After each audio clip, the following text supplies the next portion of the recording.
ಪರಿಷತ್ ಚುನಾವಣೆಯಲ್ಲಿ ಎಲ್ಲಾ ಪಕ್ಷಗಳ ತಂತ್ರಗಾರಿಕೆ ಕುತೂಹಲ ಮೂಡಿಸ್ತಾ ಇದೆ. ಬಿಜೆಪಿಯಂತೆ ಕಾಂಗ್ರೆಸ್ ನಾಯಕರಿಂದಲೂ ಕೂಡ ತಂತ್ರಗಾರಿಕೆ.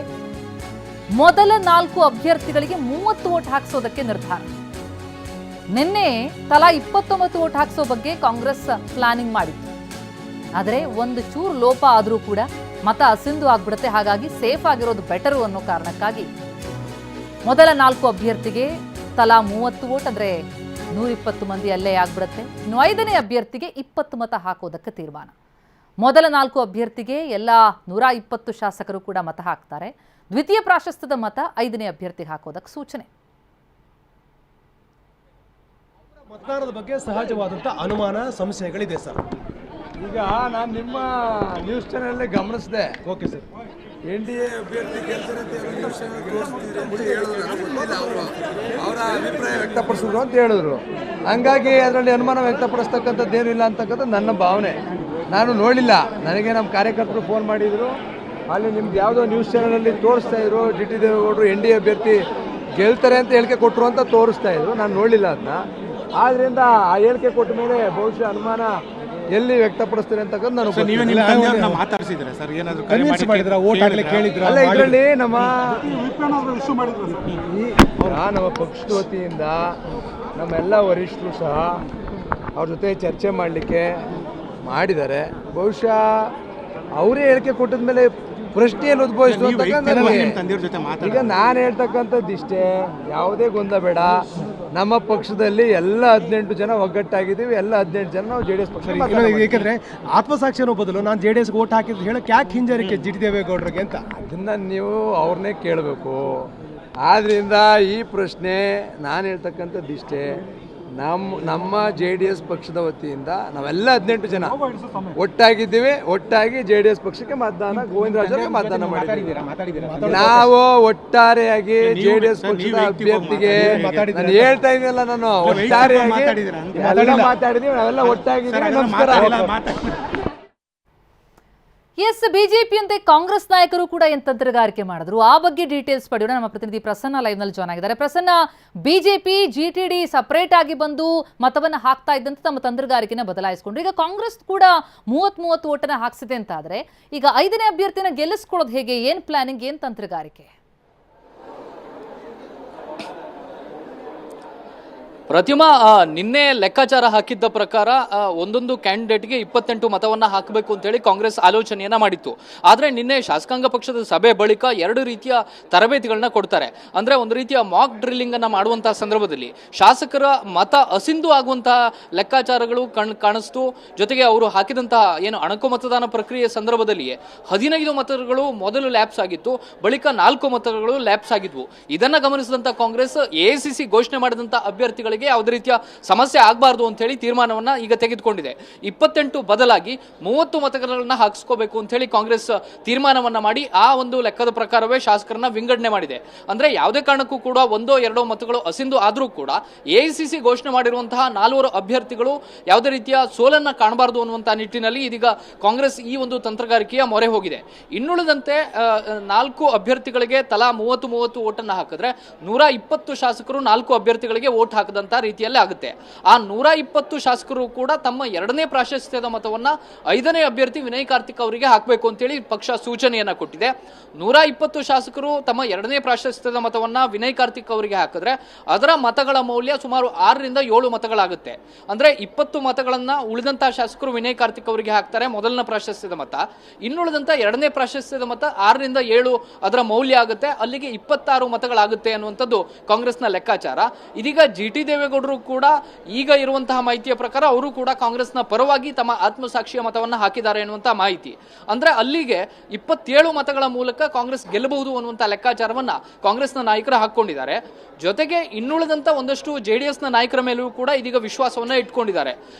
ಅದನ್ನ ಹೆಸರನ್ನ ಹೇಳೋದಕ್ಕೆ ಕಾಂಗ್ರೆಸ್ನ ನಾಯಕರು ಸಿದ್ಧ ಇಲ್ಲದೆ ಹೋದ್ರೂ ಕೂಡ GT ದೇವೇಗೌಡರನ್ನ ಹೊರತುಪಡಿಸಿ ಕೆಲವೊಂದಿಷ್ಟು ಮಂದಿ JDSನ ಶಾಸಕರು ಕೂಡ ತಮ್ಮ ಪರವಾಗಿ ಕ್ರಾಸ್ ವೋಟಿಂಗ್ ಮಾಡಬಹುದು ಅನ್ನುವಂತ ಲೆಕ್ಕಾಚಾರವನ್ನ ಹಾಕೊಳ್ಳಲಾಗಿದೆ. ಆ ನಂಬಿಕೆಯ ಮೇಲೆ ಕಾಂಗ್ರೆಸ್ 28 ಮತಗಳನ್ನ ತಲುಪ್ತೀವಿ 5ನೇ ಕ್ಯಾಂಡಿಡೇಟ್ ಅನ್ನುವಂತ ವಿಶ್ವಾಸದಲ್ಲಿದೆ. ಅಕಸ್ಮಾತ್ 1-2 ಮತಗಳು ಲ್ಯಾಪ್ಸ್ ಆದ್ರೂ ಕೂಡ 2ನೇ ಪ್ರಾಶಸ್ತ್ಯದ ಮತಗಳ ಆಧಾರದ ಮೇಲೆ ತಾನು ಗೆಲ್ಲಬಹುದು ಅನ್ನುವಂತ ವಿಶ್ವಾಸವನ್ನ ಕಾಂಗ್ರೆಸ್ ಇಟ್ಕೊಂಡಿದೆ. ಜೊತೆಗೆ ಜೆಡಿಎಸ್ ನ 5ನೇ ಅಭ್ಯರ್ಥಿ ಅಂದ್ರೆ ಗೋವಿಂದರಾಜು ಅವರಿಗೆ ಇದೀಗ ಬಿಜೆಪಿಯ 2 ಮತಗಳು ಶಾರ್ಟೇಜ್ ಆಗ್ತಾ ಇದಾವೆ. ಅಂದ್ರೆ ಬಿಜೆಪಿ ಕೂಡ ತಲಾ 30 ವೋಟ್ಗಳನ್ನ ತನ್ನ 2 ಅಭ್ಯರ್ಥಿಗಳಿಗೆ ಹಾಕೊಳ್ತಾ ಇರೋದ್ರಿಂದಾಗಿ ಜೆಡಿಎಸ್ ಹಾಕಿದಂತ ಲೆಕ್ಕಾಚಾರದ ಪ್ರಕಾರ ಬಿಜೆಪಿಯ ಪಾಳ್ಯದಿಂದ ಅವರಿಗೆ 6 ವೋಟ್ಗಳು ಬರ್ತಾ ಇಲ್ಲ. ಅದರ ಬದಲಾಗಿ ಕೇವಲ 2 ವೋಟ್ಗಳು ಮಾತ್ರ ಬಿಜೆಪಿಯಿಂದ ಜೆಡಿಎಸ್ಗೆ ಬರ್ತಾ ಇದೆ. ಅಂದ್ರೆ ಅಲ್ಲಿಗೆ 18 ಜಿಟಿ ದೇವೇಗೌಡರನ್ನ ಹಿಡಿದುಕೊಂಡ್ರೂ ಕೂಡ 20-22 ವೋಟ್ಗಳನ್ನ ಜೆಡಿಎಸ್ ನ ಕ್ಯಾಂಡಿಡೇಟ್ ದಾಟೋದಿಲ್ಲ.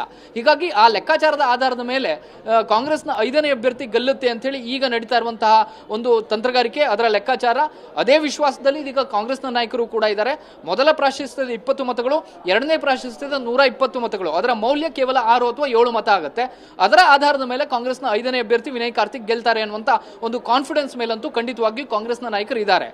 ಈಗ ಮತ ಎಣಿಕೆಯ ಸಂದರ್ಭದಲ್ಲಿ ಯಾರು ಕ್ರಾಸ್ ವೋಟ್ ಮಾಡಿದ್ದಾರೆ ಅಥವಾ ಯಾರ ಮತ ಅಸಿಂಧು ಆಗಿದೆ ಅಥವಾ ಏನಾದರೂ ಹೆಚ್ಚು ಕಡಿಮೆ ಆಗಿದೆ, ಇದೆಲ್ಲವೂ ಕೂಡ ಬಹಿರಂಗ ಆಗುತ್ತೆ. ಅಲ್ಲಿಯ ತನಕ ಒಂದು ಸಸ್ಪೆನ್ಸ್ ಅಂತೂ ಇದ್ದೇ ಇರುತ್ತೆ. ಪ್ರತಿಮಾ, ಥ್ಯಾಂಕ್ ಯು ತಮ್ಮೆಲ್ಲ ಮಾಹಿತಿಗೆ ಪ್ರಸನ್ನ.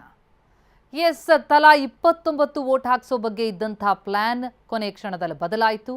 GTD ಆರಂಭದಲ್ಲೇ ಪ್ರತ್ಯೇಕವಾಗಿ ಬಂದು ವೋಟನ್ನು ಹಾಕಿದ್ದಂತಹ ಹಿನ್ನೆಲೆಯಲ್ಲಿ JDSಗೆ ಕೊಡಬೇಕಾದಂತಹ ಉಳಿದ ಮತಗಳ ಪೈಕಿ ಬಿಜೆಪಿ 30 ತನ್ನ ಕ್ಯಾಂಡಿಡೇಟ್ಗಳಿಗೆ ಹಾಕಿಸ್ಕೊಂಡು ನಂತರ ಉಳಿದ 2 ಮತಗಳನ್ನು ಹಾಕೋದಕ್ಕೆ, ಜೊತೆಗೆ 2ನೇ ಪ್ರಾಶಸ್ತ್ಯ ಮತಗಳನ್ನು ಹಾಕೋದಕ್ಕೆ ಮುಂದಾಯಿತು.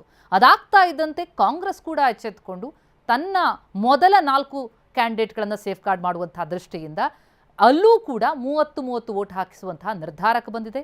ಆದರೆ 5ನೇ ಕ್ಯಾಂಡಿಡೇಟ್ಗೆ 20 ಮತಗಳು ಅಷ್ಟೇ ಉಳಿಯುತ್ತೆ ನಿಜ, ಆದರೆ ಕ್ರಾಸ್ ವೋಟಿಂಗ್ನ ಒಂದು ಲಾಭ ಸಿಗಬಹುದು. ಅದರ ಜೊತೆಗೆ 2ನೇ ಪ್ರಾಶಸ್ತ್ಯ ಮತಗಳು ಈಗಾಗಲೇ ಪ್ರಸನ್ನ ವಿವರಿಸ್ತಾ ಇದ್ರು, ಎಲ್ಲ ಶಾಸಕರು ಕೂಡ 2ನೇ ಪ್ರಾಶಸ್ತ್ಯ ಮತಗಳನ್ನು ಹಾಕಿದ್ರೆ ಆ ಸಂದರ್ಭದಲ್ಲಿ ಸುಮಾರು 6-7 ಮತಗಳು ಸಿಕ್ಕುವಂಥದ್ದಾಗತ್ತೆ. ಆ ಮೂಲಕ ತನ್ನ ಕ್ಯಾಂಡಿಡೇಟನ್ನು ಗೆಲ್ಲಿಸಿಕೊಳ್ಳುವಂತಹ ಒಂದು ಪ್ರಯತ್ನ ಕಾಂಗ್ರೆಸ್ನದು. ಎಸ್, ಸಿದ್ದರಾಮಯ್ಯ ಅವರು ಬಂದಿದ್ದಾರೆ. ಎಚ್ ಸಿ ಮಹದೇವಪ್ಪ ಅವ್ರಿಗೆ ಸಾಥ್ ಕೊಟ್ಟಿದ್ದಾರೆ. ಮಾಜಿ ಸಿಎಂ ಸಿದ್ದರಾಮಯ್ಯ ಕೂಡ ತಮ್ಮ ಹಕ್ಕನ್ನು ಚಲಾಯಿಸೋದಕ್ಕೆ ಬಂದಿರುವಂಥದ್ದು. ಪರಿಷತ್ ಚುನಾವಣೆಯ ಕಾವು ಭಾರಿ ಜೋರಾಗಿದೆ. ಈಗ 2ನೇ ಪ್ರಾಶಸ್ತ್ಯದ ಮತ ಮತ್ತು ಕ್ರಾಸ್ ವೋಟಿಂಗ್ ಇದರ ಮೇಲೆ ಈಗ 5ನೇ ಕ್ಯಾಂಡಿಡೇಟ್ನ ಗೆಲುವು ನಿರ್ಭರ ಆಗುತ್ತೆ ಕಾಂಗ್ರೆಸ್ ಪಾಲಿಗೆ. ಜೊತೆಗೆ ಯಾರ ಆತ್ಮಸಾಕ್ಷಿ ಮತ ಯಾರ ಪಾಲಿಗೆ ಸಿಗುತ್ತೆ ಅನ್ನೋದ್ರ ಮೇಲೆ ಈ ಪರಿಷತ್ ಚುನಾವಣೆಯ ರಿಸಲ್ಟ್ ಕೂಡ ನಿರ್ಭರ ಆಗಿದೆ. 222 ಶಾಸಕರ ಪೈಕಿ ಆಲ್ಮೋಸ್ಟ್ 180ಕ್ಕೂ ಅಧಿಕ ಶಾಸಕರುಗಳು ಈಗಾಗಲೇ ತಮ್ಮ ಹಕ್ಕನ್ನು ಚಲಾಯಿಸಿದ್ದಾರೆ. ಉಳಿದವರ ಮತ ಯಾರ ಪಾಲಿಗೆ? ಈಗಾಗಲೇ ಬಿಜೆಪಿ ತನ್ನ ವಿಕ್ಟ್ರಿ ಸಿಂಬಲ್ ತೋರಿಸ್ತಾ ಇರೋದನ್ನು ಗಮನಿಸ್ತಾ ಇದ್ದೀವಿ. ಬಿಜೆಪಿ ಇರೋದ್ರಲ್ಲೂ ಕೊಂಚ ನಿರಾಳವಾಗಿದೆ. ಯಾಕಂದರೆ 2 ಕ್ಯಾಂಡಿಡೇಟ್ ಅದಕ್ಕೆ ತಕ್ಕನಾದಂತಹ ಮತ ಅವರ ಬಳಿ ಇದೆ. ಹೆಚ್ಚುವರಿ ಮತವನ್ನು JDSಗೆ ಕೊಡೋದಾಗಿ ಹೇಳಿತ್ತು, ಅದರಂತೆ ಕೊಡಲಾಗ್ತಾ ಇದೆ.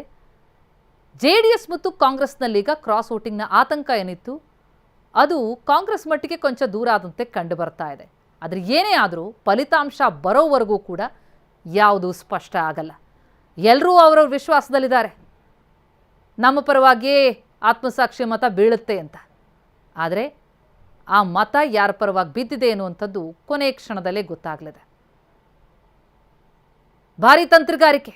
ಪರಿಷತ್ತು ಚುನಾವಣೆಯ ಅಖಾಡ ರಂಗೇರಿದ್ದೇ JDSನ ಸರ್ಪ್ರೈಸ್ ಕ್ಯಾಂಡಿಡೇಟ್ ಹಾಕಿದ್ರಿಂದಾಗಿ. ತನ್ನ ಬಳಿ ಸಂಖ್ಯಾಬಲ ಇಲ್ಲದೇ ಇದ್ರೂ JDS ಕ್ಯಾಂಡಿಡೇಟನ್ನು ಹಾಕ್ತು ಅಂತಂದರೆ ಆಗ ಕಾಂಗ್ರೆಸ್ ಎಚ್ಚೆತ್ಕೊಳ್ತು, ಎಲ್ಲೋ ಕ್ರಾಸ್ ವೋಟಿಂಗ್ ಆಗತ್ತಾ, ತಮ್ಮ ಕಡೆಯ ಅಭ್ಯರ್ಥಿಯನ್ನು ಗೆಲ್ಲಿಸ್ಕೊಳ್ಳೋದು ಕಷ್ಟ ಆಗತ್ತಾ ಅಂತ ತಕ್ಷಣವೇ ರೆಸಾರ್ಟ್ಗೆ ಶಿಫ್ಟ್ ಮಾಡಿದ್ರು. ಅಲ್ಲಿ ಟ್ರೈನಿಂಗ್ ಕೊಡಲಾಯಿತು, ಬ್ಯಾಚ್ಗಳನ್ನು ಮಾಡಿದ್ದಾರೆ. 5 ಕ್ಯಾಂಡಿಡೇಟ್ಗಳಿಗೆ 5 ಬ್ಯಾಚ್ಗಳನ್ನು ಮಾಡಿ ಪ್ರತ್ಯೇಕವಾಗಿ ಅವರೆಲ್ಲರೂ ಕೂಡ ಬಸ್ಸಲ್ಲಿ ಬಂದು ಈಗ ಒಬ್ಬೊಬ್ಬರಾಗಿ ವೋಟನ್ನು ಹಾಕ್ತಾ ಹೋದದ್ದು. ಹಾಗಾಗಿ ಕೊನೆಯಲ್ಲಿ ಗೆಲ್ಲೋದು ಯಾರು, ಪರಿಷತ್ ಫೈಟ್ನಲ್ಲಿ ಯಾರ ಪ್ರತಿಷ್ಠೆ ಮೇಲುಗೈ ಸಾಧಿಸುತ್ತೆ ಅನ್ನೋದೇ ಸದ್ಯಕ್ಕೆ ಕುತೂಹಲ ಮೂಡಿಸ್ತಾ ಇದೆ.